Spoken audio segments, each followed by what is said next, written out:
Hello friends, welcome back to my channel. मैं हूं आपकी फ्रेंड वर्षा। आज की इस वीडियो में हम बात करेंगे बीएड एंट्रेंस एग्ज़ाम के कॉमर्स के 2020 के प्रीवियस पेपर की, जिसमें हम जानेंगे कि कौन कौन से क्वेश्चंस हैं जो कि 2020 में पूछे गए थे। ये हमारा सेकंड पार्ट है। फर्स्ट पार्ट हमने ऑलरेडी डिस्कस कर लिया है, तो अभी तक नहीं देखा है तो प्लीज़ एक बार उसको भी ज़रूर देख लीजिएगा। उसको देखने के बाद ही आप एक तरह से पूरा ओवरऑल ये एनालाइज कर पाएंगे कि किस किस तरह से क्वेश्चंस एग्जाम में पूछे जाते हैं और आप अपने इस साल की तैयारी कर पाएंगे। स्टार्ट करते हैं वीडियो को। देखिए, जो क्वेश्चन यहाँ पे पूछे गए हैं, व्यक्तिगत आय की गणना करते समय निम्नलिखित में से किसे राष्ट्रीय आय में जोड़ा जाता है। यानी कि राष्ट्रीय आय में हम बात करें व्यक्तिगत आय की, यानी कि एक पर्सन की आय की जब हम गणना करते हैं तो किस किस चीज़ों को यहाँ पे वो इंक्लूड करते हैं। व्यक्तियों को मिलने वाली हस्तांतरण आय, सामाजिक सुरक्षा योगदान, निगम करें या फिर अवितरित लाभ। बताइए आपके अकॉर्डिंग क्या लगता है इसका आंसर।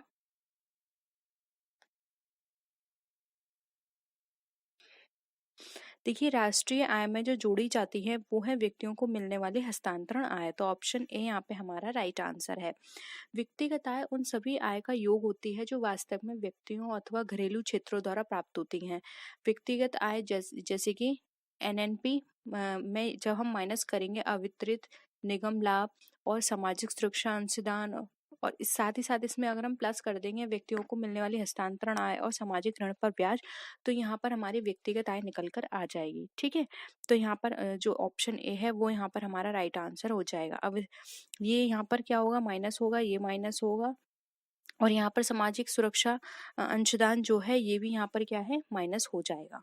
ये सब माइनस वाली हैं, या ये बस एक है, ये हेड ऐसा है या फिर एक पॉइंट ऐसा है जो कि इसमें ऐड होता है। ठीक है, तो अगर ये भी याद रखिए, अगर बाई चांस आपके इस साल एग्जाम में ये पूछा जाता है तो राष्ट्रीय आय में किन किन को घटाया जाएगा, तो याद रखिए सामाजिक सुरक्षा योगदान को घटाया जाएगा, निगम करों को घटाया जाएगा और अवितरित लाभ को घटाया जाएगा। ठीक है, कई बार क्वेश्चंस इस तरह से पूछे जाते हैं कि इस साल जो पूछा गया है ऑप्शंस में से नेक्स्ट ईयर में भी वही उन्हीं ऑप्शंस में से क्वेश्चंस बना दिए जाते हैं। तो हर ऑप्शंस को, हर क्वेश्चन को ध्यान से पढ़िएगा। नेक्स्ट है, यदि सीमांत उपयोगिता शून्य है तो बताइए क्या लगता है। ऑप्शंस देखिए,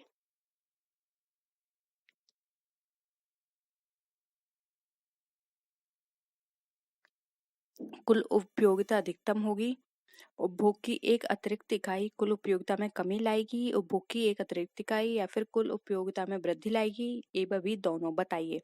सीमांत उपयोगिता तो आप समझते होंगे, मार्जिनल यूटिलिटी की बात कर रहे हैं, शून्य है तो क्या होगा।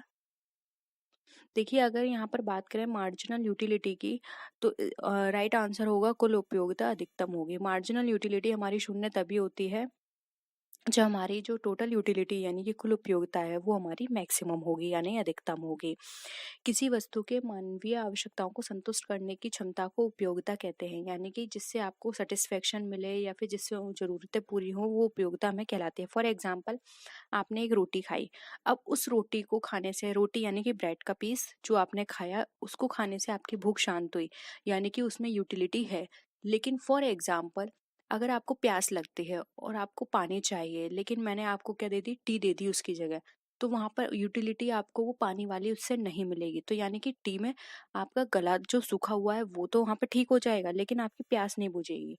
यानी कि हम ये बोल सकते हैं टी में वो यूटिलिटी नहीं है जो यूटिलिटी आपको पानी से मिलने वाली थी। ठीक है, तो यहाँ पर अब आप समझ गए होंगे पूरा कॉन्सेप्ट जो आपने पढ़ा होगा अपना यूटिलिटी में, तो उसके बेसिस पर ये मैंने आपको यहाँ पे समझाया है। ठीक है, तो यहाँ पर ऑप्शन ए है राइट आंसर। नेक्स्ट क्वेश्चन देखिए, शुद्ध एकाधिकार में कीमत एवं सीमांत आगम के बीच क्या संबंध होता है।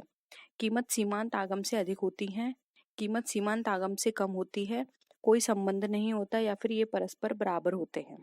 बताइए क्या होगा आंसर इसका।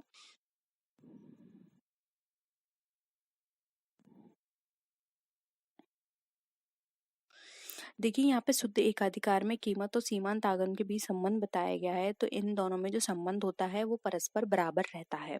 तो ऑप्शन डी यहाँ पे हमारा राइट आंसर है। ठीक है, नेक्स्ट देखिए, निम्नलिखित में से कौन सी शुद्ध एकाधिकार की विशेषता है।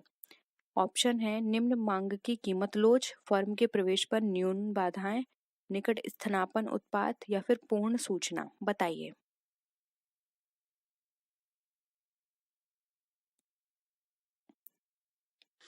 देखिए, यहाँ पर शुद्ध एकाधिकार की विशेषता की बात की जा रही है, तो यहाँ पर जो निम्न मांग की जो कीमत है, कीमत में जो यानी फ्लेक्सिबिलिटी होती है, यानी कि लोच होता है उसमें, तो ऑप्शन ए यहाँ पे हमारा राइट आंसर आ जाएगा। शुद्ध एकाधिकार बाजार में एक विक्रेता अथवा अनेक क्रेता होते हैं, यानी कि यहाँ पे एक सेलर होगा, बहुत सारे परचेजर होते हैं। इस बाजार में वस्तु की निखंड स्थानापन्न उपलब्ध नहीं हो पाने के कारण मांग की कीमत में लोच होती है, यानी कि वहाँ पे कोई भी अम, अगर हम सब्स्टिट्यूट देखें तो सब्स्टिट्यूट नहीं होता है, जिस वजह से कीमत में क्या है, बहुत ज़्यादा लोच होती है। ठीक है, तो ऑप्शन ए यहाँ पे हमारा राइट है। मैंने मार्केट वर्क की थ्योरी कराई हुई है, तो एक बार मार्केट की थ्योरी देख लीजिएगा, तभी आपको ये कॉन्सेप्ट समझ में आ जाएगा।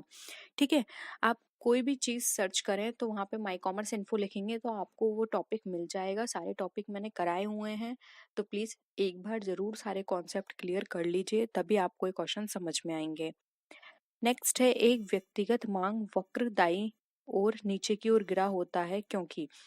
ठीक है, यानी मांग का जो वक्र होता है वो दाईं ओर नीचे गिरा हुआ है, किस कारण है? सीमांत उपयोगिता ह्रास नियम काम करता है वहां पे, इसलिए कीमत में कमी की प्रतिस्थापन प्रभाव काम करता है, कीमत में कमी का आय प्रभाव काम करता है, या फिर उपरोक्त सभी? बताइए क्या होगा आंसर।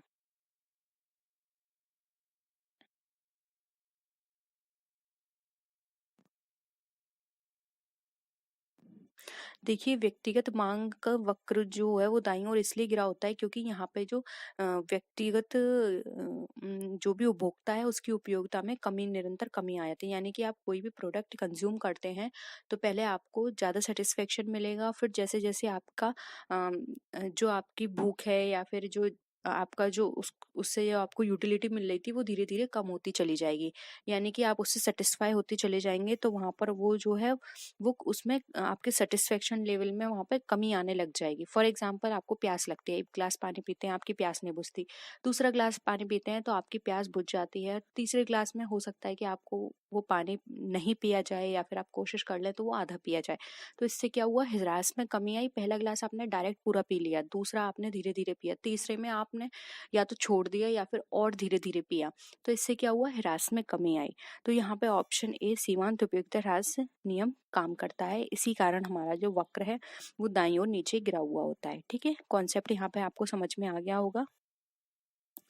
नेक्स्ट क्वेश्चन देखिए, यदि किसी वस्तु की कीमत में वृद्धि होगी तो पूरक वस्तुओं की मांग में वृद्धि होगी, स्थानापन्न वस्तुओं की मांग में वृद्धि होगी, उस वस्तु की मांग में कमी होगी, बी और सी दोनों? बताइए क्या होगा आपके अकॉर्डिंग आंसर।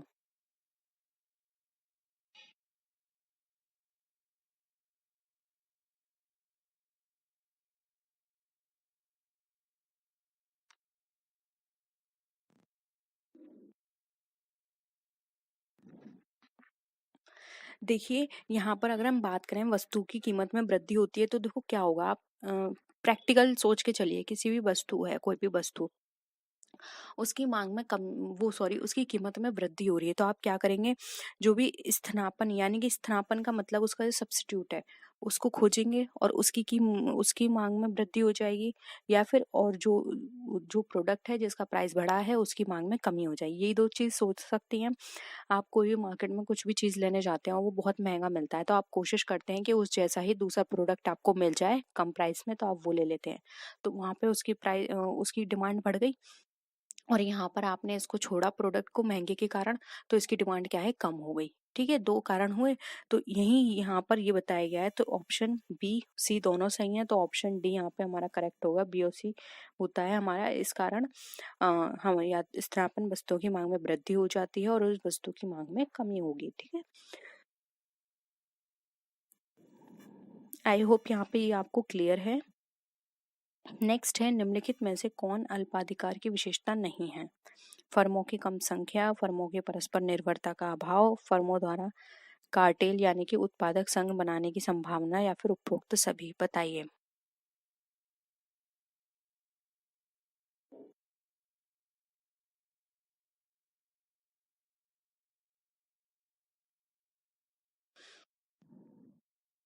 अल्पाधिकार की विशेषता नहीं है, तो ये आप जो जानते होंगे ये क्या बात कर रहे हैं। देखिए यहाँ पर बात की जा रही है ओलिगोपोली की, जिसमें एक बाजार होता है या उद्योग होता है, उसमें बड़ी संख्या में बड़े विक्रेताओं का प्रभुत्व होता है। यह बाजार फर्मों द्वारा उत्पादन संघ की स्थापना नहीं कर पाता है। ठीक है, तो यहाँ पे ऑप्शन सी जो है, कार्टेल बनाने की संभावना नहीं होती, ये विशेषता यहाँ पर इसकी नहीं है ओलिगोपोली की। तो यहाँ पे ऑप्शन सी हमारा राइट आंसर हो जाएगा। ठीक है, नेक्स्ट देखिए, पूर्ण प्रतियोगिता के अंतर्गत हानि होने के बाद भी एक फर्म तब तक उत्पादन जारी रखेगी जब कीमत इक्वल टू एसी होगा, कीमत इक्वल टू एएफसी, कीमत इक्वल टू एवीसी, या फिर कीमत इक्वल टू टीसी यानी कि टोटल कॉस्ट। बताइए।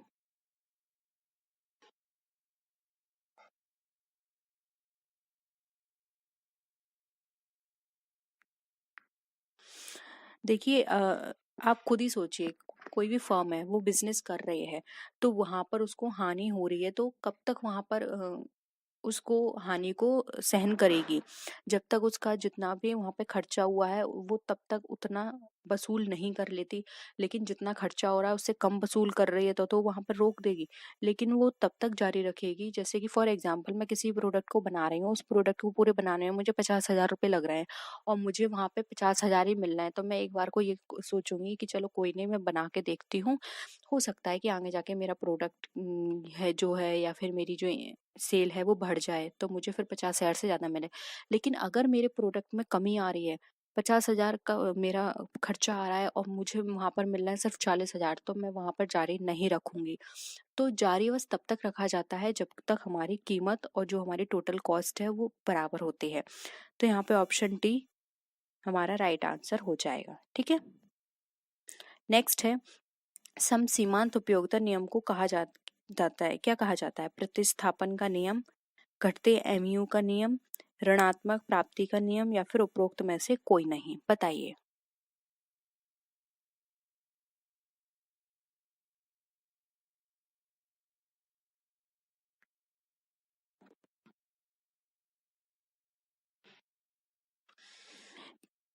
देखिए यहाँ पर समसीमांत उपयोगिता नियम की बात करें तो पहले आप ये याद रखिए, इस नियम को हम बात करते हैं, इसको प्रतिस्थापन का नियम भी कहा जाता है और इसका दूसरा नाम भी है जिसको हम बोलते हैं गॉसेन का दूसरा नियम।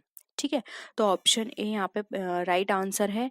समसीमांत उपयोगिता नियम के अनुसार थोड़ा और जान लेते हैं इसके बारे में। तो उपभोक्ता को अधिकतम उपयोगिता प्राप्त करने के लिए अपने सीमित साधनों को इस प्रकार से यहाँ पे वो व्यय करना चाहिए। ये बताया जाता है कि इस तरह से व्यय करना चाहिए कि प्रयोग की जाने वाली जो वस्तुएं होती हैं उसकी अंतिम इकाई से प्राप्त उपयोगिता समान हो, यानी कि वो तब तक उसको प्रयोग करे जब तक उसकी जो अंतिम इकाई है उससे जो उपयोगिता मिल रही है वो उसके समान आ जाए। सेम वही बात है, जितना जीरो पे नहीं आना चाहिए, यहाँ पे नेगेटिव नहीं जाना चाहिए, उसके बराबर होना चाहिए, तब तक तो वो उसको कंज्यूम करे। लेकिन अगर कंजम्पशन लेवल उसका यूटिलिटी से कम जा रहा है तो वहां पर उसको स्टॉप कर देना चाहिए, यानी कि बराबर का लेवल उसको रखना चाहिए। तो यहाँ पे ऑप्शन ए प्रतिस्थापन का नियम हमारा राइट आंसर हो जाएगा। नेक्स्ट देखिए, देखिए उपयोगिता से यहाँ पे बहुत क्वेश्चन पूछे गए 2020 में, तो अभी आप उपयोगिता और एक पार्टनरशिप, इन दो से बहुत क्वेश्चन आए हैं, तो याद रखिएगा इनको, आपको बहुत अच्छे से करना है। मैंने आपको यूटिलिटी के चैप्टर बहुत अच्छे से करा रखा है। सीमांत उपयोगिता ह्रास नियम के अनुसार बताइए क्या प्रथम इकाई पर कुल उपयोगिता अधिकतम होगी, उपभोग की इकाई में वृद्धि सीमांत उपयोगिता में वृद्धि लाती है, अधिक इकाइयों का उपभोग करने से कुल उपयोगिता घटती दर से बढ़ती है, अधिक इकाइयों के उपयोग से सीमांत उत्पादन घटता है। बताइए क्या होगा राइट आंसर।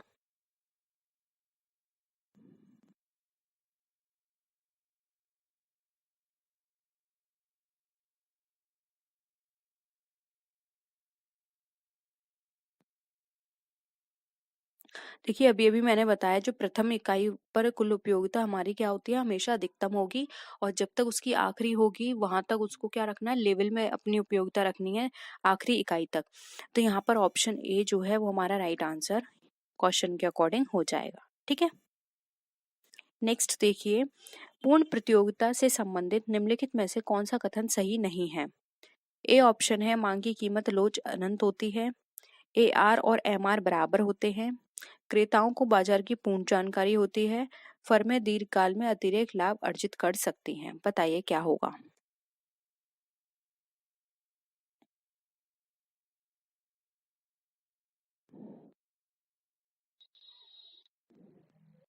देखिए पूर्णकाल की यहाँ पर बात करें तो जो सही ऑप्शन नहीं है वो है हमारा फर्में दीर्घकाल में अतिरिक्त लाभ अर्जित नहीं कर सकती।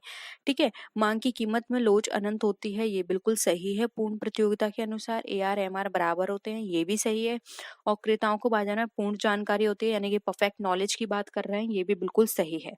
तो यहाँ पे जो गलत कथन है वो है हमारा फर्में दीर्घकाल में अतिरिक्त लाभ अर्जित कर सकती हैं। ऑप्शन डी यहाँ पे हमारा राइट आंसर है। नेक्स्ट क्वेश्चन देखिए, फुटकर बैंकिंग उत्पाद निम्नलिखित में से कौन सा है? घरेलू ऋण, कार्यशील पूंजी वित्त, निगमीय समयावधि ऋण या फिर बाह्य संरचनात्मक वित्त? बताइए क्या होगा।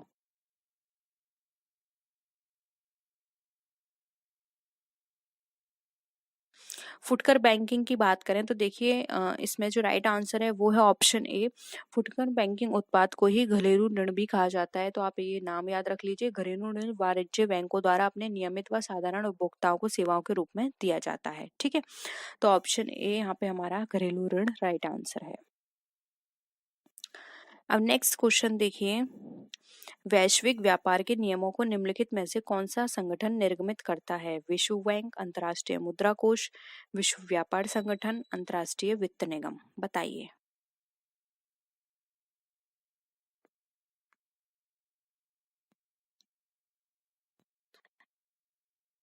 देखिए यहाँ पे वैश्विक व्यापार के नियमों को बात की जा रही है, तो वैश्विक व्यापार के नियमों का जो संगठन है निर्गमित करता है वो करता है विश्व व्यापार संगठन। तो ऑप्शन सी यहाँ पे हमारा राइट आंसर है।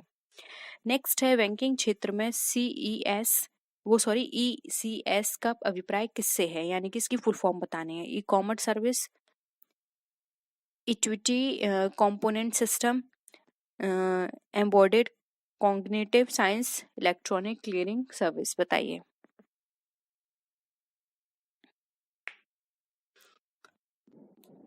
देखिए यहाँ पे साफ दे रखा है बैंकिंग क्षेत्र में, तो बैंकिंग क्षेत्र में ECS का मतलब होता है इलेक्ट्रॉनिक क्लियरिंग सर्विसेज। ठीक है, तो ऑप्शन डी यहाँ पे हमारा राइट आंसर है। नेक्स्ट क्वेश्चन है, उस प्रक्रिया को जिसमें जब अपराधी निर्दोष व्यक्तियों के विवरणों का उपयोग कर उसके खातों का दुरुपयोग करता है उसे कहते हैं money laundering, fishing, identity theft, real time gross settlement? ठीक है, बताइए क्या होगा। बहुत बार आपने पढ़ा होगा, बहुत जनरल क्वेश्चन है ये, पूछा जो गया है। देखिए जब भी किसी की व्यक्ति के जो पर्सनल इंफॉर्मेशन होती हैं स्टेटमेंट से रिलेटेड, उसको गलत तरीके से यूज किया जाता है तो उसको बोला जाता है फिशिंग। ऑप्शन बी यहाँ पे हमारा राइट आंसर है। नेक्स्ट है, बैंक की फिक्स्ड जमा राशि को जाना जाता है टर्म डिपॉजिट में, रिकरिंग डिपॉजिट में, डिमांड डिपॉजिट में या फिर करेंट डिपॉजिट में? फिक्स्ड डिपॉजिट की बात की जा रही है, तो याद रखिए क्या होगा। देखिए बहुत ही सिंपल है, यहाँ पर फिक्स्ड डिपॉजिट की बात की जा रही है, ऑप्शन ए टर्म डिपॉजिट। ठीक है, नेक्स्ट है, भारत में म्यूचुअल फंड्स के व्यवसाय को नियमन कौन करता है? भारतीय रिजर्व बैंक, वित्त मंत्रालय, सेबी, स्कंद विपणियां?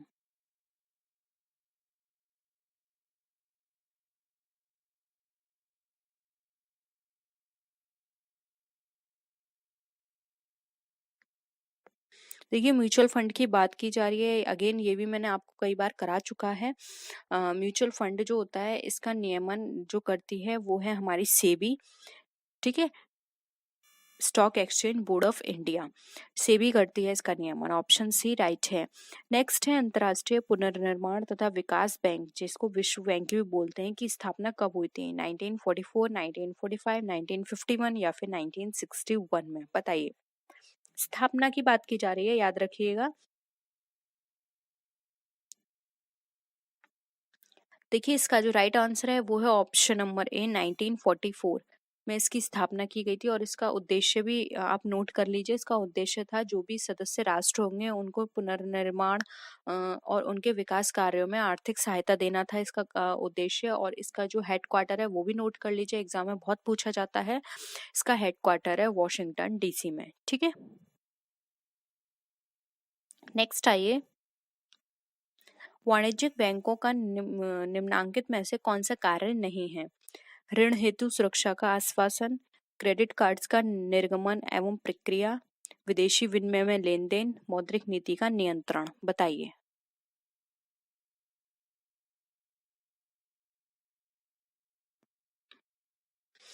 देखिए, मौद्रिक नीति पर नियंत्रण का जो कार्य होता है वो यहाँ पर किसका नहीं है, वाणिज्यिक बैंक का नहीं है। ये मौद्रिक नीति पे नियंत्रण का कार्य हमारा केंद्रीय बैंक यानी कि रिजर्व बैंक का होता है। तो ऑप्शन डी यहाँ पे हमारा राइट आंसर है। नेक्स्ट है, नरसिंहम समिति संबंधित थी किससे?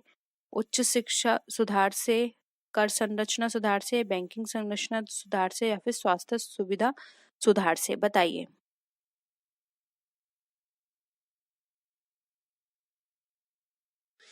देखिए, नरसिंहम समिति बहुत ही इम्पोर्टेंट है, एग्जाम में इसके बारे में बहुत पूछा जाता है और ये हमारी संबंधित है बैंकिंग संरचना के सुधार से। तो ऑप्शन सी यहाँ पे हमारा राइट आंसर है। अब नेक्स्ट देखिए, कंपनी अधिनियम 2013 के अनुसार एक कंपनी का निर्माण हो सकता है केवल एक व्यक्ति से, दो या से कम व्यक्तियों से नहीं, कम से कम 7 व्यक्तियों से, या कम से कम 50 व्यक्तियों से। तो यानी कि एक तरह से आप ये भी याद रख सकते हैं कि यहाँ पे मिनिमम पूछा गया है। देखिए, 2013 की बात करें तो 2013 के अनुसार ये कहा गया है कि जो कंपनी है उसका निर्माण सिर्फ एक व्यक्ति के द्वारा भी किया जा सकता है। तो एक ऑप्शन ए यहाँ पे हमारा राइट है। नेक्स्ट है, यदि एक को छोड़कर समस्त साझेदार दिवालिया हो तब केवल साझेदारी का विघटन हो सकता है, साझेदारी संविदा का विघटन हो सकता है, दिवालिया साझेदार स्वचालित रूप से व्यवसाय से बाहर हो जाते हैं, या साझेदारी फॉर्म का विघटन हो जाता है। बहुत बार कराया है मैंने ये आपको क्वेश्चन, और एज इट इज आपके एग्जाम में आया भी था, इसलिए कह रही हूँ इस बार के सारे प्रैक्टिस सेट देखिएगा, क्योंकि हमारे कराए हुए बहुत सारे as it is question paper में आए थे। क्योंकि कॉमर्स का सिलेबस वही होता है, अगर आपने थ्योरी में भी पढ़ा होगा हमसे या फिर प्रैक्टिस सेट भी किए होंगे तो घुमा फिरा के कहीं ना कहीं डायरेक्ट वो क्वेश्चंस आते ही हैं। तो आपकी पढ़ाई वेस्ट नहीं जाएगी, आपकी नॉलेज बढ़ेगी, नॉलेज से आप कोई भी क्वेश्चन को सॉल्व कर सकते हैं। देखिए, यहाँ पर जो राइट आंसर है वो है यहाँ पे ऑप्शन नंबर डी, साझेदारी फर्म का विघटन हो जाता है। एक को छोड़कर अगर सभी दिवालिया है तो पूरी फर्म जो है वो विघटित हो जाएगी।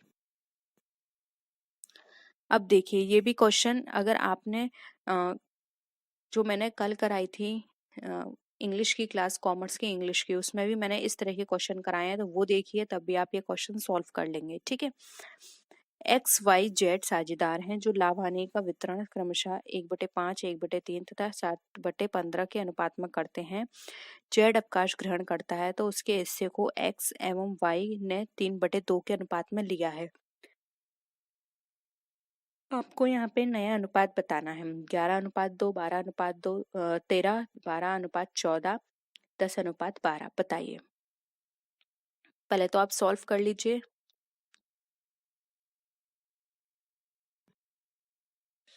देखिए, यहाँ पे पुराना अनुपात क्या है, 3:5:7 है।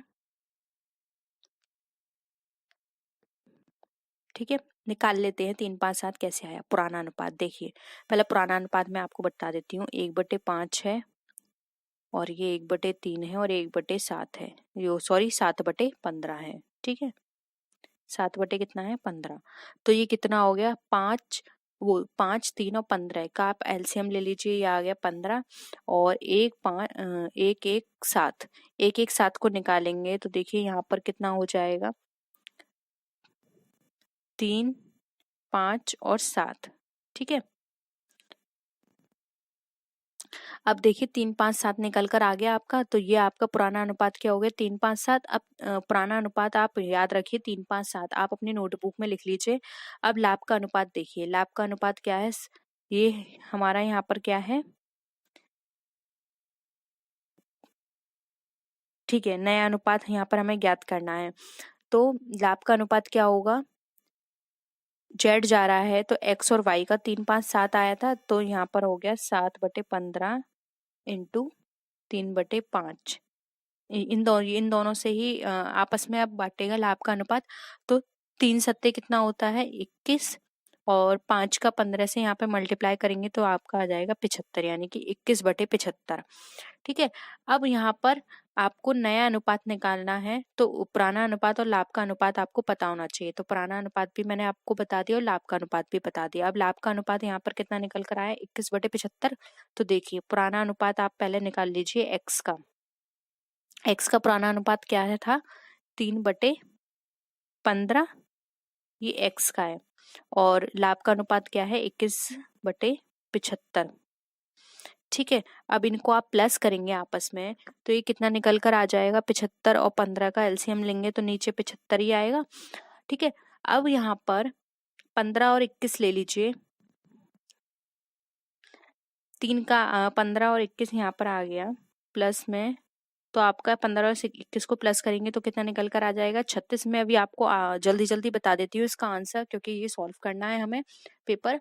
और अगर आपको ये क्वेश्चन दोबारा समझ ना हो तो आप नीचे कमेंट सेक्शन में बता सकते हैं, हम इनको नेक्स्ट क्लास में डिस्कस कर लेंगे। तो ये आ गया 36/75। अब 36/75 आ गया, इसको भी आप नोट कर लीजिए। अब मैं y का और बता देती हूँ।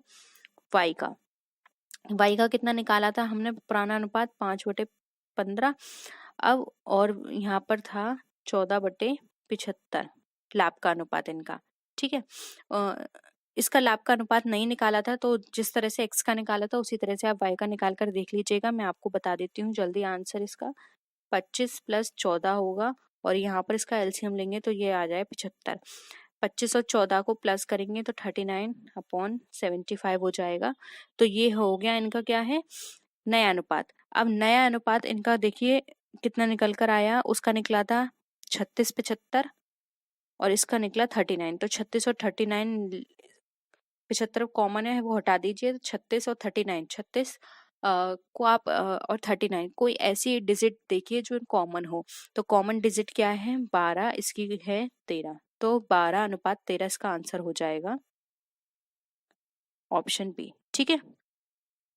सेम इसी तरह है, आप एक फर्म में 3:2 के अनुपात में लाभानी बांटते हैं, साफ फर्म में 1/3 के भाग से साझेदार बनाया जाता है, लाभानी बांटने का नया अनुपात क्या होगा। तो इसी तरह से आप निकालिएगा, नहीं तो हम इसको फिर से सॉल्व करवाएंगे, नहीं तो मैं आपको नीचे क्वेश्चन में दे दूंगी।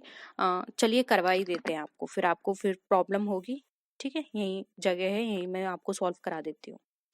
अब एक फॉर्म में 3:2 के अनुपात में है, तो देखिए सा का हिस्सा कितना हो गया, 1/3 हो गया। अब शेष हिस्सा कितना बचा, 1 में से माइनस करेंगे 1/3, तो शेष बचा हमारा 2/3। अब 2/3 है आ का अनुपात। पहले तो ये देख लीजिए ये कितना है, 3/5। तो 3/5 में ये 2/3 को मल्टीप्लाई करेंगे। ठीक है, तो कितना निकल कर आ जाएगा, 3 दूनी कितना होता है 6 और 3 पंजे कितना होता है 15, 6/15 हो गया। अब बा का निकालिए, बा का ये क्या हो गया 2/5, और ये 2/3 है, तो इसको मल्टीप्लाई कर दीजिए 2/3 से। 2 दूनी कितना होता है 4, 3 पंजे कितना होता है 15, तो ये कितना निकल गया है 6/15, और ये निकल कर आया 4/15। ठीक है, तो अब यहाँ पर फिर से इसको लिख लीजिए, 6/15 अनुपात 4/15 अनुपात, और ये कितना है इसका कितना निकल कर आया था लास्ट में 1/3, ये इसका 1/3 है। इन तीनों का एलसीएम ले लीजिए, 15 15 3 का, तो ये निकल कर आ जाएगा 15, जो कि बेकार है। अब यहाँ पर देखिए जो इनका कॉमन निकल कर आया है वो क्या निकल कर आया है 6 4, और ये क्या हो जाएगा इसका 5 एकम 5। ठीक है, तो 6 4 5 हो जाएगा, 6 4 5 कितना है, ऑप्शन सी। ठीक है, तो यहाँ पे 6 4 5 इनका राइट आंसर हो जाएगा।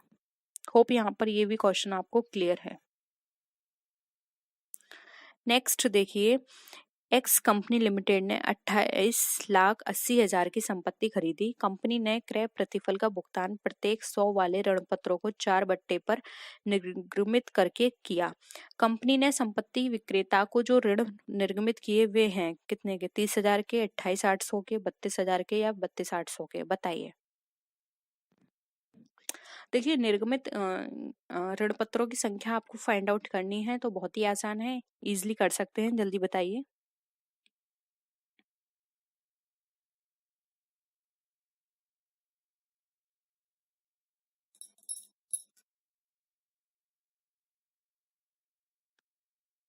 करें, देखिए यहाँ पे 100 रुपए का प्राइस दे रखा है, ठीक है। 100 है इसका प्राइस, 4% क्या है, बट्टा। तो बट्टे को आप माइनस करेंगे तो कितना निकल कर आ जाएगा, यानी कि इसका निर्गमित मूल्य 96 में किया होगा, क्योंकि 4% तो बट्टे में चला गया, 4 रुपए। तो देखिए 28,80,000 को 96 से जब डिवाइड करेंगे तो आपका आंसर डायरेक्ट निकल कर आ जाएगा 30,000।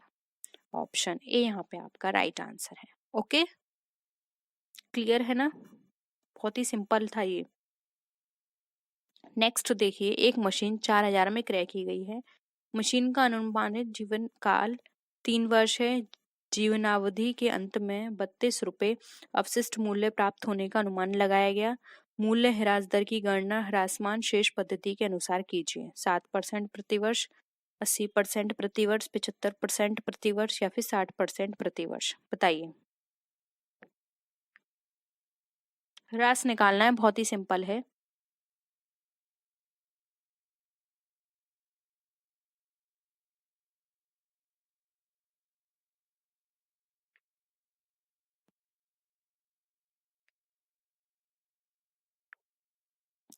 देखिए यहाँ पे ह्रास की दर 1 माइनस संपत्ति उपयोगी जीवन काल निकाल लीजिए इसका। तो हम कैसे निकालेंगे, अपशिष्ट मूल्य, मैं यहाँ पे लिख देती हूँ शॉर्ट में, अपशिष्ट मूल्य डिवाइडेड बाय मशीन लागत का होल स्क्वायर मल्टीप्लाइड बाय 100 कर लीजिए। तो देखिए यहाँ पर स्टार्टिंग में आप लिखेंगे 1 माइनस संपत्ति का जीवन काल, ये होगा इसका फॉर्मूला। तो देखिए 1 माइनस संपत्ति का जीवन काल कितना है, यहाँ पर 3 है, ये आपने यहाँ पे 3 लिख दिया। अब यहाँ पर अंडर रूट में आप क्या लिखेंगे, कितना है अपशिष्ट मूल्य 32, और नीचे क्या लिखना था, मशीन का मूल्य। मशीन का मूल्य यहाँ पर कितना आ गया, मशीन की लागत 4,000 रुपए, ठीक है, मल्टीप्लाइड बाय 100। अब आप इसको जरा सॉल्व करेंगे तो देखिए ये आपका आंसर निकल कर आ जाएगा 80%, ठीक है। तो ऑप्शन बी यहाँ पे आपका 80% राइट आंसर आ जाएगा। खुद से सॉल्व करिएगा, नहीं आएगा तो मैं आपको फिर से बताऊंगी, ठीक है। नेक्स्ट है, सुनिधि के तलपट में निम्नलिखित सूचनाएं शामिल हैं। प्राप्त छूट 1200, लेनदारों पर छूट के लिए संचय 1800 व लेनदारों पर छूट के लिए 1600 का प्रावधान कीजिए। लावानी खाते में राशि क्रेडिट होगी कितनी, बताइए। जल्दी से लावानी खाता बनाइए, फिर बताते हैं।